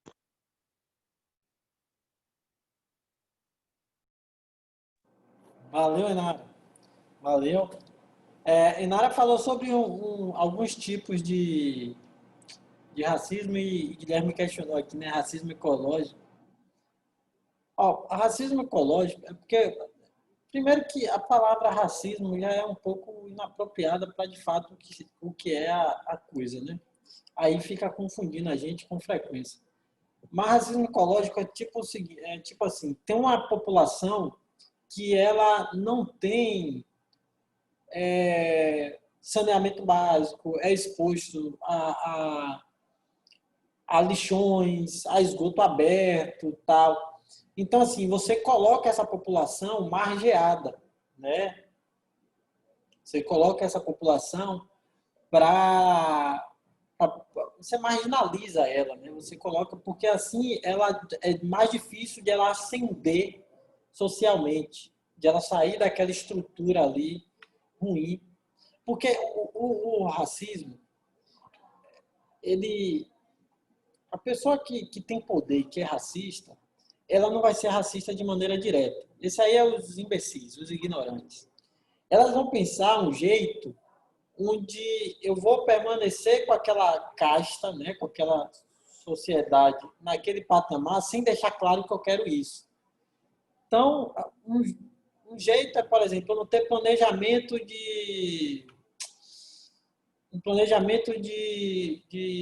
expansão populacional, né? Quando o governo ignora que a população vai crescer e a população mais humilde precisa de um lugar para morar e tal, ele simplesmente ignora, ele finge que não existe esse problema, o que ele vai fazer é deixar correr o que é que vai acontecer. O povo não vai ter onde morar, apartamento é algo muito caro, eles vão começar a construir perto de um barranco ou perto de um matagal, em um lugar assim que ele não vai ter assistência nenhuma. E qual é a chance de ele, naquele local, ter uma ascensão social, socioeconômica?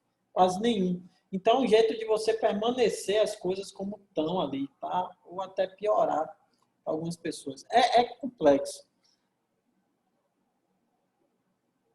Sim, sim. É porque assim, o racismo ecológico vai ter algumas pessoas que nem vai considerar um tipo de racismo, porque ele vai entender que esse tipo de racismo está incluso no institucional. Mas vai ter pessoas que sim vai considerar um tipo de racismo diferente, o ecológico. Tá? Racismo inverso não dá, né, galera? Tá para nós, né? Racismo inverso. O que o pessoal chama de racismo inverso é injúria racial, tá? Que é quando você ofende a pessoa, se atacar a pessoa de fato pelo tom de pele ou algo parecido. Então, existe injúria racial contra branco? Existe. Existe racismo contra branco? Não. Tá? Não tem como você estar na base da pirâmide, tá? Você está lá, você é quem comanda tudo, e você só vê preconceito porque é você que detém todos os direitos e poderes e os privilégios. Sabe? Não funciona, a conta não fecha, tá? Bem, acho que todo mundo apresentou, né? Pelo menos quem estava disposto. Só a Ana que não pôde entrar, provavelmente tem que sair mais cedo. Tá? No have problem. Eu acredito que dá para me passar assunto ainda, né? Vocês concordam comigo, né? Ainda tem um tempo legal. Vou aproveitar, né, que eu já estou na tela aqui.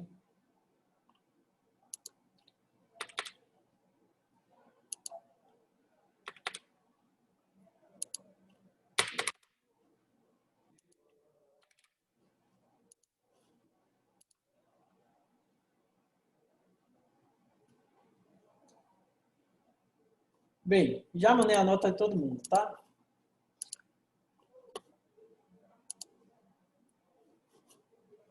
Já mandei a nota de todo mundo. Eu vou começar o assunto da gente da semana que vem, porque aí fica mais tempo para mim produzir as coisas durante a aula, tá?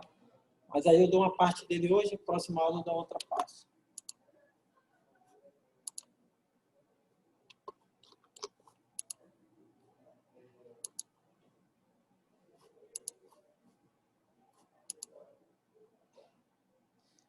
Uma coisa que eu já esqueci. Quem não conseguir atingir a média, vai ter um dia que eu vou deixar lá a recuperação, tá? Vou deixar lá. A gente tem, se eu não me engano, é na segunda-feira. Eu vou ver o calendário que fizeram aí. Mas, se eu não me engano, tem um sábado que vem a última aula, que a gente vai ter a última avaliação. E aí, se eu não me engano, na quarta-feira. Na quarta-feira vai ter uma avaliação para a galera que não conseguir atingir a média, tá? Bem, dito isto, eu vou compartilhar aqui minha tela.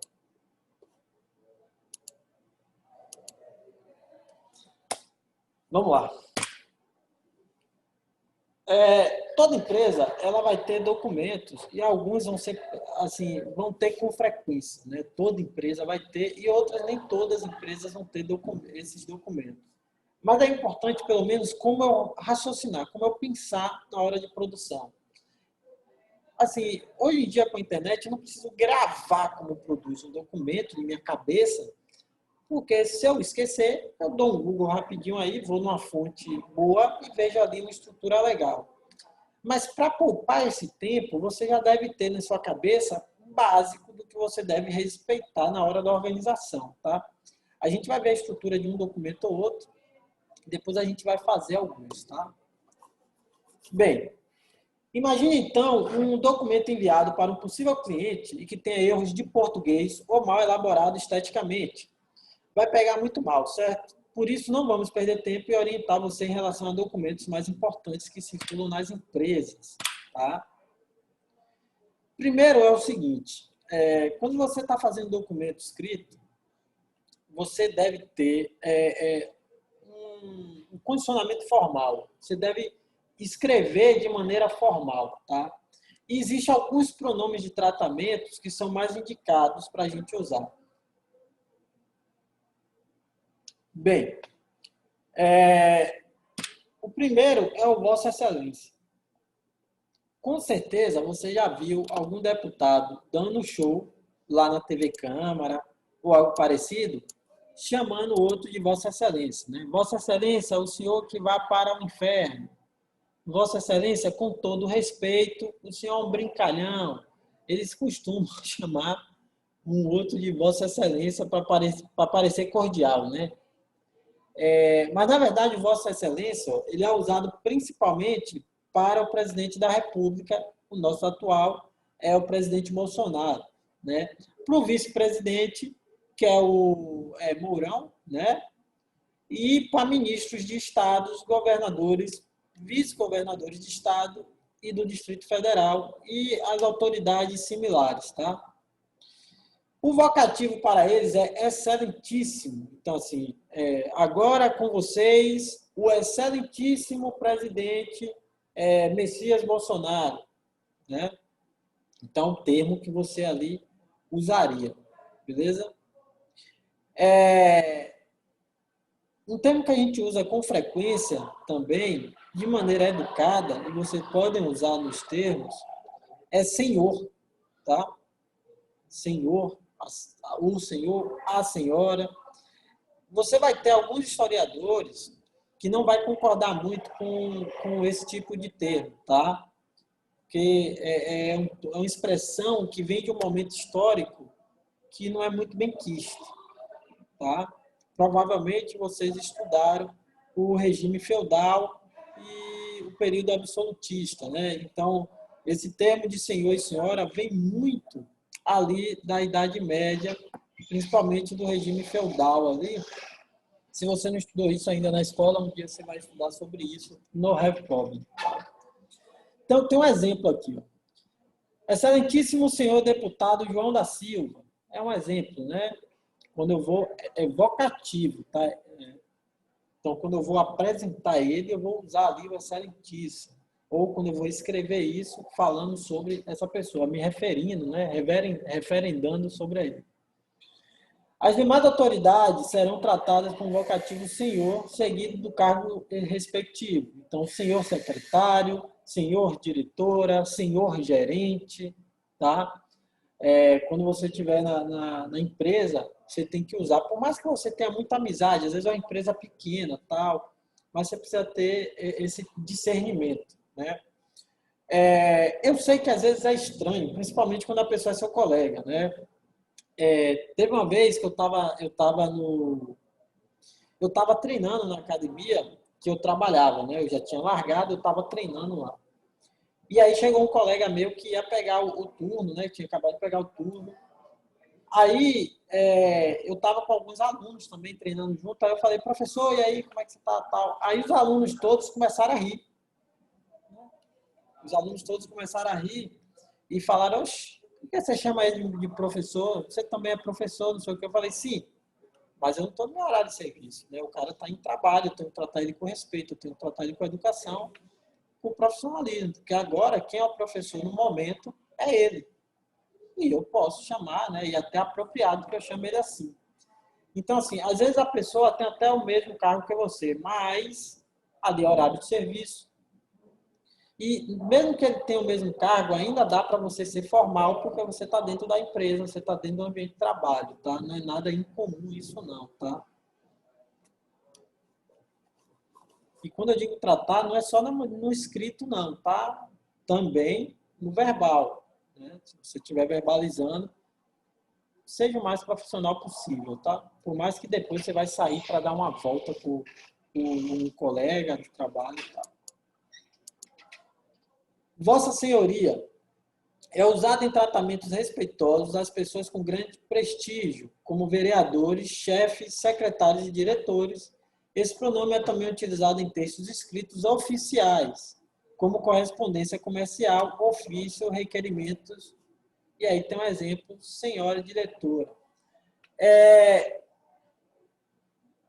Antigamente, a maioria das cartas que a gente recebia legal, né, ele vinha com esse pronome até para a gente, né? Então, Vossa Senhoria ultrapassou o limite nessa data, na via tal, e essa multa refere-se a isso, né? Então, tinha essa Vossa Senhoria. Hoje em dia, a maioria das empresas usam só o senhor, né? O SR. SR ponto ou SRA ponto.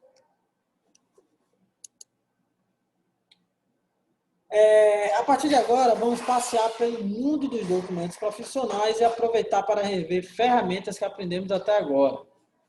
Certamente, quando estiver no trabalho de uma empresa, trabalhando numa empresa, seja um estagiário ou contratado, vai se deparar com algum tipo de documento profissional. Embora o módulo coloque estagiário ou contratado, todo estagiário é contratado, tá? Você tem um contrato, tá? Eu não sei porque a ênfase que o módulo quis dar para isso, mas todo estágio tem um contrato, geralmente de 1 ano, podendo ser postergado por mais 1 ano, ou seja, até 2 anos no local. Vamos lá. A ata. Alguém saberia me dizer o que é uma ata? Se você fosse falar assim, uma ata serve para tal coisa. Alguém sabe me informar? Qual a finalidade de uma ata?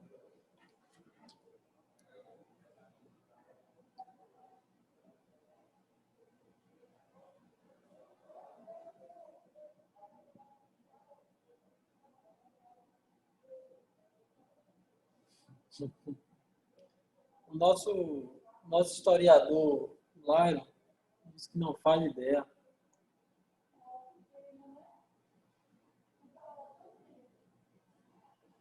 Bem, uma ata, ela vai servir para orientar uma reunião, tá? Tem um problema com o slide, que é o seguinte, se eu tiver o texto aqui na minha frente, eu acabo lendo. Aí eu prefiro que não tenha o slide aqui na minha cara, mas tudo bem. A ata, ela vai orientar a reunião, tá? Então, assim, você organiza uma reunião, você faz uma ata, né, com todos os dados relevantes, com os participantes, com o que vai ser discutido, você organiza. E ela também pode ser feita durante a reunião, não feita como um todo, mas ela pode ser preenchida durante a reunião e até mesmo pós-reunião pode ocorrer mudanças, tá? Então, a ata é um dos documentos mais utilizados pelas empresas, principalmente em reuniões com clientes. Ela é um resumo escrito de tudo o que se passou na reunião, na sessão ou assembleia. Por muito tempo, as atas de reunião foram os documentos bem formais, com estrutura muito rígida e com linguagem de difícil compreensão. Hoje elas se tornaram mais flexíveis quanto ao seu formato e sua apresentação. Então, hoje você não tem um modelo padrão com a ata, tá? E ela pode ser feita antes. Então, vamos supor que eu preciso fazer uma reunião com o pessoal aqui dessa turma, tá? Eu preciso fazer uma reunião com o pessoal dessa turma e aí eu vou lá e vou criar uma ata, né? Vou botar a data, vou botar um número, vou botar o departamento, que nesse caso seria a sala 4649 de Office 1. Vou colocar as questões principais que serão debatidas, eu coloco lá os tópicos, né? horário dos alunos, horário do professor, notas, avaliações. Pronto, a gente vai definir esses 4 tópicos. Vou colocar lá. E depois, se possível, eu vou colocar a lista de todo mundo que faz parte da turma. Vou colocar ali embaixo. E uma área para assinatura da pessoa que está organizando, que seria eu, né? Então, vai estar lá uma área para o professor assinar, publicar a ata. E aí, eu pego essa ata e no dia da reunião eu levo ela, tá? Ó, galera, a gente vai discutir isso, isso e isso. E depois da reunião, depois que a gente discutiu, eu peço para todo mundo assinar aquela ata, tá? Demonstrando ciência e além de ciência, concordata, né? Concordando com o que foi dialogado, tá? Então, para isso vai servir a ata, tá? Para organizar, né? Para estruturar, organizar e justificar aquela reunião, tá? Evidenciar que as pessoas têm ciência sobre aquilo. Nem sempre a empresa vai fazer uma reunião com ata, tá? Às vezes é uma reunião muito curtinha, quer passar um recado, informação, e aí vai demorar ali 5 minutos, tá? Outras vezes não, né? Quem vai chamar a reunião é o gerente, a diretoria, às vezes para mudar uma rotina, às vezes para resolver um problema entre setores, e aí vai ser algo mais extenso, então é recomendável que tenha ata, tá? Para documentar aquele dia. Bem, o que é que a ata deve ter no mínimo? Tá? Ela pode ter mais coisas que isso. Ela deve constar o propósito, a pauta da reunião, o que é que vai ter discutido ali, né? Quais as discussões realizadas, ou seja, se alguém, vamos supor que eu fiz uma reunião com o setor de vendas para verificar, para explicar sobre novas metas. A gente vai mudar as metas e o jeito de que recebem PL, né? Não é PL, é comissão, tá? Vai mudar o cálculo de comissão, tá? E aí eu vou fazer uma reunião com o meu setor de vendas. E além disso que eu estava preparado, algumas outras pessoas falaram, mas a gente está precisando de bebedouro novo, tá ruim ali e tal. Então eu anoto isso também na ata, dizendo que foi um assunto também abordado, né? Foi uma discussão abordada, que a gente discutiu ali também, a gente chegou no parecer, ou não, tá? Mas eu anoto ali. Registro das decisões tomadas, foi o que eu acabei de falar, tudo que entrou em concordata, tudo que foi acordado, a gente coloca ali.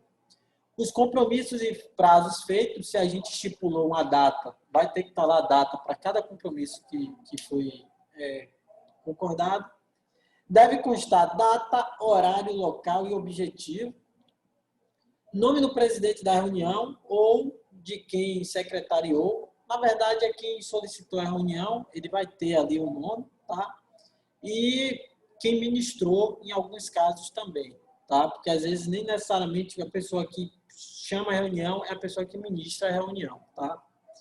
E nome dos presentes e seus respectivos cargos, tá?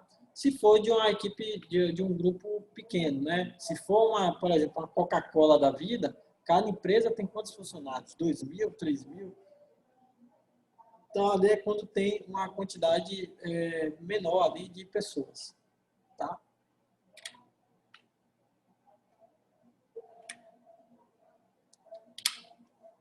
Bem, um atestado ou uma declaração é um documento que a empresa ou o órgão pode emitir para afirmar se uma determinada informação é verídica ou não. Lembrando que verídica vem de verdadeira.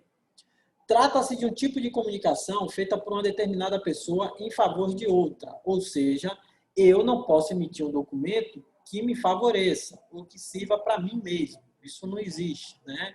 Eu emito um documento com meu nome. Mas vale comentar que ele sempre é expedido por alguém que exerce um cargo igual ou superior ao da pessoa do qual quer se atestar algo, né? Então, isso quer dizer que um colega meu pode produzir um atestado para mim? Pode, tá? Óbvio que em situações muito específicas. Mas na maioria das vezes, vem de alguém que está na hierarquia, no cargo maior, no cargo mais alto, tá? A declaração, ela vem declarar uma informação. Declarar é deixar em evidência, deixar claro, tá? Eu acho que eu deixei um exemplo aqui, por exemplo, aqui. Atesto para devidos fins que a senhorita Maria da Silva, brasileira, solteira, residente em Brasília, portadora do CPF 000, trabalhou nessa empresa no período de maio de 2013 a julho de 2017, a qual cumpriu com assiduidade a fase inicial de treinamento para operação de software e de ponto de empresa. Então, provavelmente isso foi uma experiência que a pessoa teve, sei lá, perdeu a carteira de trabalho. E aí ela está tendo que pegar outros documentos para comprovar que ela realmente trabalhou ali. Porque ela perdeu a carteira de trabalho e todo o seu histórico profissional fica ali, né? Então, ela foi numa empresa e a empresa emitiu uma declaração, tá? Declaração e atestado é praticamente a mesma coisa, tá? É porque a declaração ela tem uma finalidade de evidenciar algo e o atestado tem mais de comprovar, tá? Um é mais expositório, o outro é mais comprobatório. Assim, nem em tese é a mesma coisa. Só que você vai ver as pessoas, a estrutura a gente vai modificar a forma que fala, o jeito que fala, tá? Por exemplo, quando vocês participam de uma oficina da gente aqui, vocês ganham um certificado. Aquele certificado nada mais é do que uma declaração, né? Ou um atestado, que você realmente fez aquela oficina. Quando você pegar seu certificado aqui, é a mesma coisa, certificado do curso. Ali está declarando, está atestando que você fez aquele curso durante aquela carga horária e aprendeu aquelas coisas, tá? Porque a gente confunde um pouco o termo, a gente usa dois termos. Atestado ficou, há muito tempo, ele está mais linkado, está mais próximo de atestado médico, né? Então, toda vez que alguém fala assim, eu tenho um atestado, já remete a gente diretamente a um atestado médico, né? Comprovando que você foi numa consultoria, ou se você fez uma operação, ou que você realmente foi naquele posto de saúde e tal, tá? Então, por isso que eu botei ali atestado ou declaração, o módulo também dá essa referência, que é praticamente a mesma coisa, só que a gente linkou uma coisa para a parte mais profissional e outra mais para a área de saúde e tal, tá? Bem, a gente vai parar aqui, porque eu já tenho que fazer esses dois documentos na próxima aula, antes de eu continuar para os próximos, né? Todavia, isso não quer dizer que vocês não vão ter atividade, tá? Uma semana só já foi o suficiente. Assim como eu fiz em outras, estado médico, sim. Assim como eu fiz em outras, eu vou precisar de um relatório de vocês, tá? Um relatório nada mais é do que um relato. Ou seja, você vai escrever ali em primeira pessoa o que você, explicando o que ocorreu nas duas últimas aulas e o que você achou legal e o que você não gostou, tá? Se você quiser deixar mais evidente um trabalho que você achou muito top, ou uma experiência pessoal, eu estava muito nervosa no começo, não sei o que e tal. Enfim, você vai relatar a experiência, os dias, né, principalmente do primeiro dia, para quem apresentou no primeiro dia, e no segundo dia, para quem apresentou no segundo dia, né? Você vai apresentar ali sua opinião sobre as apresentações e sobre o que você achou mais interessante nas apresentações e o que você achou que deixou a desejar, que você não gostou muito, tá? Então, é um texto comum, né? Ali, narrativo, onde você vai estar dando seu parecer, você vai estar relatando a experiência e a aula. Beleza? Professor, é em grupo? Claro que não, tá? Se é uma opinião, é individual, tá? Professor, tem um modelo? Não. E a ideia é eu não fazer modelo e avaliar o que vocês produziram, tá? A ideia é justamente essa, você fazer um documento sem referência, sem ter nada do zero, não como eu colocava lá, modelo de introdução, modelo de conclusão, não. Agora você vai abrir aí, você vai se virar para fazer esse relatório, beleza? Fazer a chamada de vocês. Eu vi que algumas pessoas aqui acabaram caindo ou precisaram sair. Depois elas me falam lá no grupo.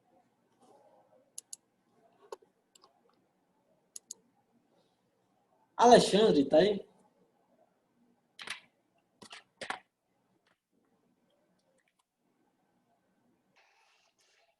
Amanda.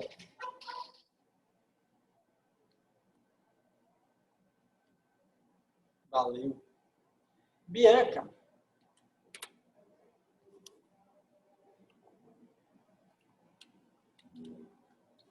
Cauã. Presente. Valeu. Cauã, tá aí?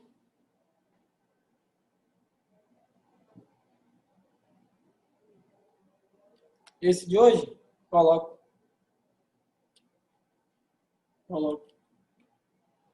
Se eu não colocar, pode me xingar lá no WhatsApp, porque eu esqueço as coisas, tá? Mas eu vou tentar colocar agora. Diogo. Valeu. Inara. Eric Souza.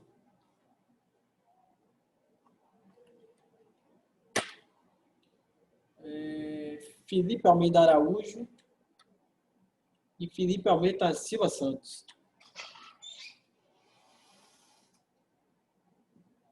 Geise.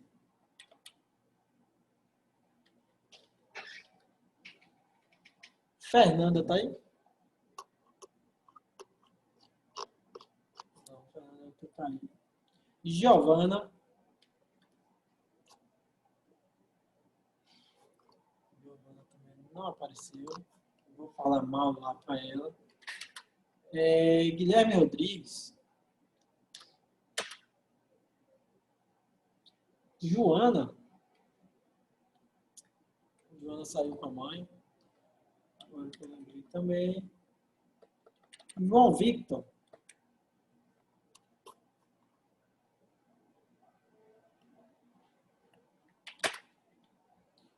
Cauã com K. Eu. Valeu. Maria Eduarda. Paloma. Não sei onde esse pessoal arruma essas figurinhas. Paulo Sérgio. Paulo Sérgio. Né? Ramon.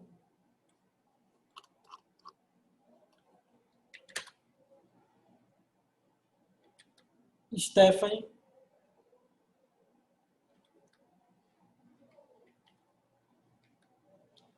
Yasmin. Presente. Valeu. Guilherme Santos.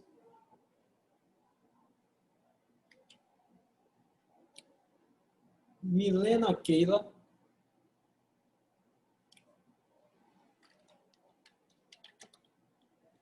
Valeu.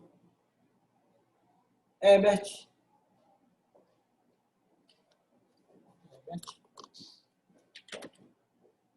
Lairo.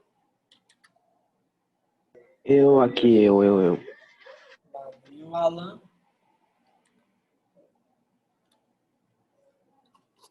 Acho que eu chamei todo mundo. Né? Galera, é o seguinte. Próxima aula é a nossa última aula. A gente vai ter esse assunto aí, vai fazer os documentos. Valeu, Alan. E aí, a gente depois faz a prova, beleza? E aí, se eu... Melhor não. A gente faz a prova e aí eu dou a data para vocês de quando eu lanço a média final para vocês, beleza? Brigadão, qualquer dúvida só manda lá no WhatsApp. Vou colocar aí o slide lá no sala de aula e a área para atividade do relatório, beleza? Beijo no coração de vocês, ótimo final de semana. Joguem para isso bastante, assistam bastante, leiam bastante. A Amazon está com promoção de livro, para quem gosta de ler, dá uma olhada lá, tá? Geise, a prova será durante a aula? Assim, eu vou terminar a aula um pouco mais cedo para vocês fazerem a prova. A ideia é essa, tá? E aí eu vou ficar online, porque se vocês tiverem dúvidas, eu não vou, assim, não vou terminar a aula. Eu vou ficar aqui, mas eu vou deixar vocês fazendo a prova. Aí se vocês tiverem dúvidas, vocês vão mandando mensagem para mim e eu vou respondendo. Valeu, galera. Até a próxima.